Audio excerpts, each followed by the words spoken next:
খেলাপি ঋণের বোঝা নিয়ে সংসদে যাচ্ছেন 11 এমপি।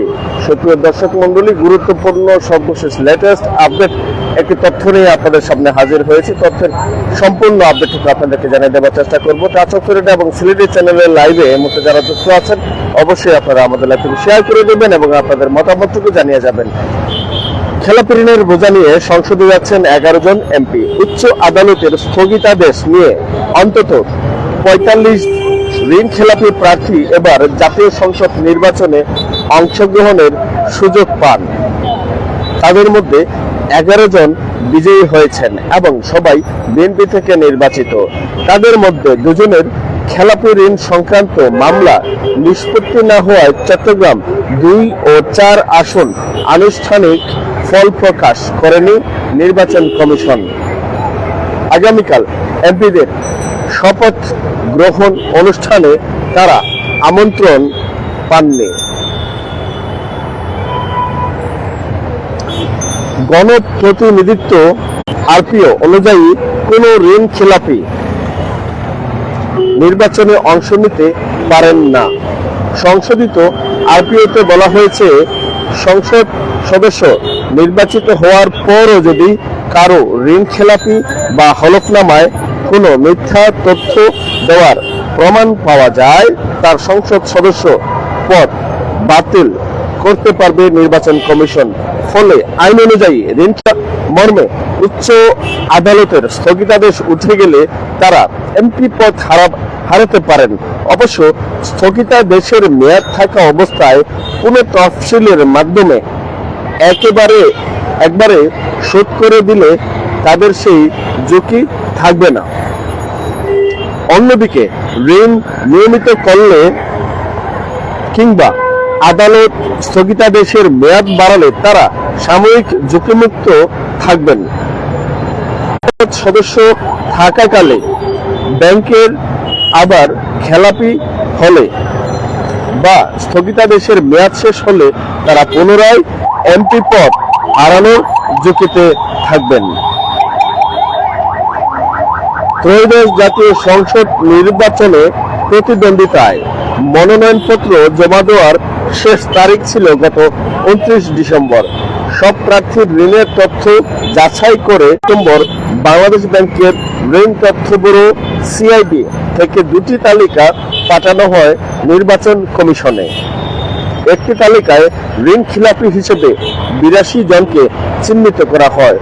অপর তালিকায় 31 জনের নাম দেওয়া হয়, যারা সবাই উচ্চ আদালত থেকে স্থগিতাদেশ নিয়েছেন। উচ্চ আদালতের স্থগিতাদেশ পাওয়াদের মধ্যে কেবল কুমিল্লা 4 আসনের বিএনপি মনোনীত প্রার্থী মঞ্জুরুল আহসান মুন্সি এসির আপিল শুনানিতে বাদ পড়েন। বাকি 30 জন নির্বাচনে অংশ নেন। আর ঋণ খিলাপি হিসেবে শুরুতে বাদ পড়া 82 জনের মধ্যে 15 জন পরবর্তী সময় আপিল শুনানি কিংবা আদালতের স্থগিতাদেশ নিয়ে প্রার্থিতা ফিরে পান। আইনগত সব প্রক্রিয়া শেষে রিটার্নিং কর্মকর্তা প্রতীক বরাদ্দ করে চূড়ান্ত প্রার্থী তালিকা প্রকাশ করেন গত 21 জানুয়ারি। এর আগে আওয়ামী লীগ সরকারের আমলে বিভিন্ন নির্বাচনে ঋণ খেলাপিদের অনেকেই তথ্য গোপন কিংবা আদালতের স্থগিতাদেশ নিয়ে নির্বাচন করার সুযোগ পান। তবে এবার সরকারের দিক থেকে বলা মুখে এই সুযোগ দেওয়া হবে না। বাংলাদেশ ব্যাংকের governor doctor Ahsan H Mansur তফসিল ঘোষণার আগে বলেন, বাংলাদেশ আদালতের স্থগিতাদেশ নিলেও সিআইবিতে খেলাপি দেখানো হবে। তবে এজন্য আইন পরিবর্তন করতে না পারায় শেষ পর্যন্ত তা আর কার্যকর হয়নি। অর্থ উপদেষ্টা ডক্টর সালেহ উদ্দিন আহমেদ গত আগস্টে সচিবালয়ে সাংবাদিকদের বলেন, ঋণ খিলাপিরা অংশ নিতে পারবেন না।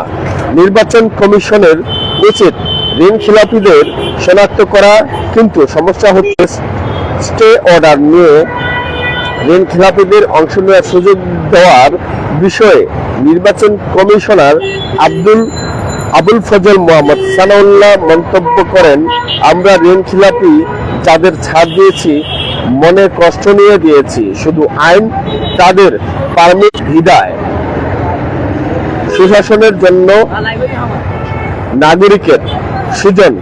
সম্পাদক ডক্টর বদিউল আলম মজুমদার গতকালকে জানান, প্রার্থিতা নির্বাচনের ক্ষেত্রে নির্বাচন কমিশনের সিদ্ধান্ত। এক্ষেত্রে আপিল বিভাগের একটি রায়ে বলা হয়েছে, নির্বাচন কমিশনের এখতিয়ার বহির্ভূত ও বেআইনি সিদ্ধান্ত কোরাম নন জুডিস ও ম্যালিস ইন ল এই দুটি ক্ষেত্রে প্রার্থীদের আদালত হস্তক্ষেপ করতে পারেন। তিনি প্রশ্ন রাখেন, আদালত কি তাহলে যারা নির্বাচনে অংশ নেওয়ারই যোগ্য নয় তাদের বিজয়ী হওয়ার সুযোগ করে দিলেন? তার মতে এর মাধ্যমে জয় পরাজয়ের সমীকরণ বদলে গেছে।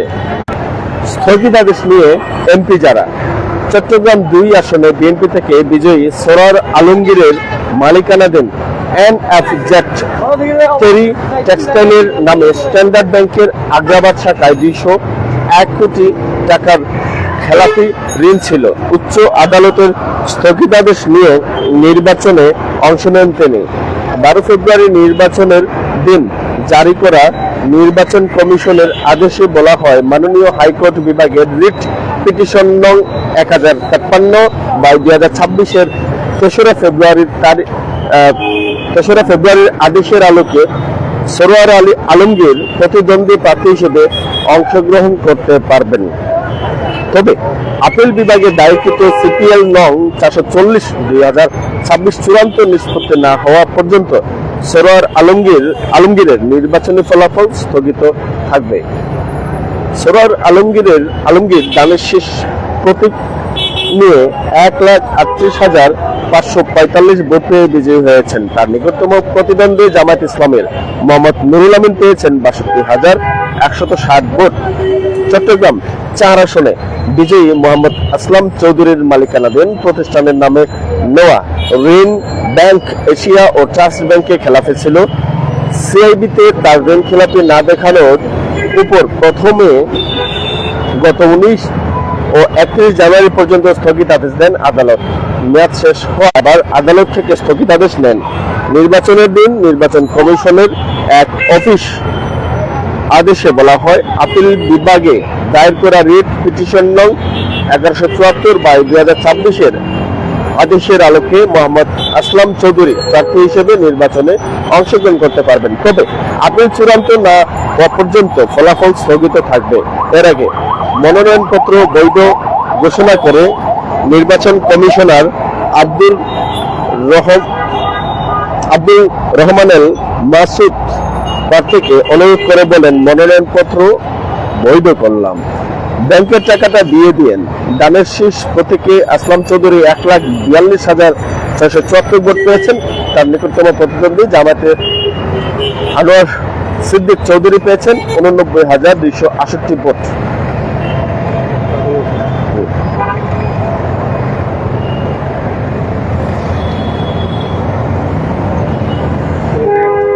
নির্বাচনে 11 জনের বাইরে চট্টগ্রাম 14 থেকে নির্বাচিত আলহাজ জসিমউদ্দিন আহমেদের মালিকানাধীন হোটেল আইবিস সোনালী ব্যাংকের খেলাপি ছিল। মনোনয়নপত্র জমা দেওয়ার পরদিন 30 ডিসেম্বর পুনঃ তফসিলের মাধ্যমে ঋণ খেলাপি মুক্ত হয়। তিনি এই পুনঃ তফসিলের জন্য ডাউন পেমেন্টের টাকা জমা দেন 23 ও 25 ডিসেম্বর, যে কারণে তারা মনোনয়নপত্র বৈধ ঘোষণা করেন রিটার্নিং কর্মকর্তা। তারপর ডাক্তার মোহাম্মদ মসলিউদ্দিন ফরিদ জামায়াত ইসলামী থেকে নির্বাচিত হয়েছেন। প্রাইম ব্যাংকে তার ক্রেডিট কার্ডের ঋণ খেলাপি মুক্ত হয় নির্ধারিত তারিখের পর 1 জানুয়ারি। ওই দিন ব্যাংকের সব পাওনা পরিশোধ করে তিনি খেলাপি মুক্ত হন। শুরুতে প্রার্থিতা বাতিল হলেও গত 18 জানুয়ারি আপিলে প্রার্থিতা ফিরে পান তিনি। জানতে চাইলে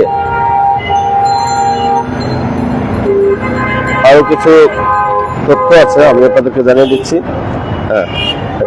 টাঙ্গাইল 4 আসন থেকে দানের শীষে প্রতীকে বিজয়ী মোহাম্মদ লুৎফুর রহমানকে ঋণ খেলাপি দেখানোর উপর আগামী 24 মে পর্যন্ত স্থগিতাদেশ রয়েছে।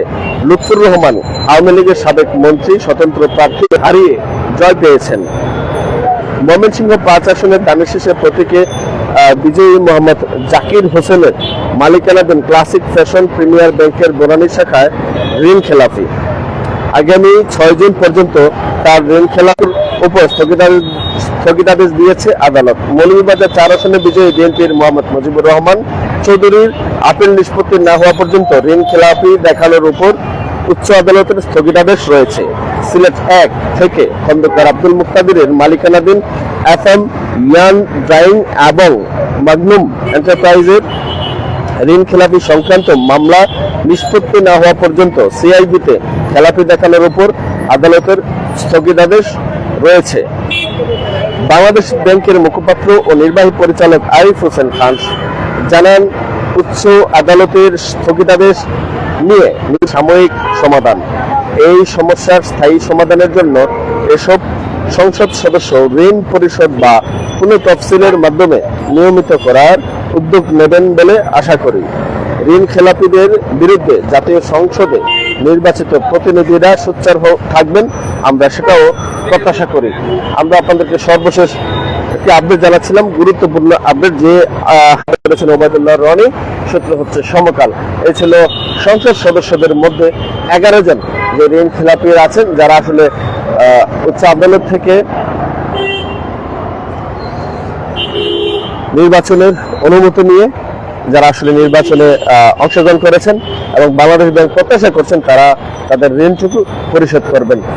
আপনারাও আপনাদের মতামতটুকু জানাতে পারেন এবং সবাই ভালো থাকবেন, সুস্থ থাকবেন। টাচ অফ সিলেট এই চ্যানেলের সাথে থাকবেন সর্বশেষ আপডেট পাওয়ার জন্য।